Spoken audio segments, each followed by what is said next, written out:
రష్యాలో వాట్సాప్ నిషేధం, టెలిగ్రామ్పై ఆంక్షలు. వాట్సాప్ను బ్యాన్ చేసినట్లు రష్యా ధృవీకరించింది. తమ చట్టాలను పాటించకపోవడం వల్ల ఈ నిర్ణయం తీసుకున్నట్టు ఆ దేశ ప్రతినిధి తెలిపారు.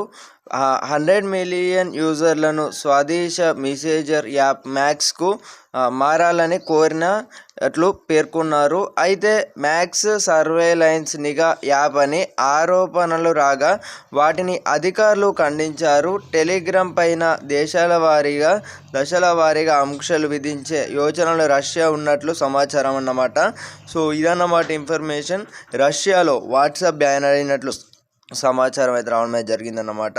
సో ఇలాంటి వీడియోస్ కోసం మన ఛానల్ని సబ్స్క్రైబ్ అయితే చేసుకోండి. ఇటీవలనే ఇండియాలో మనకు సుప్రీంకోర్టు కూడా వాట్సాప్ వార్నింగ్ ఇచ్చినట్లు సమాచారం.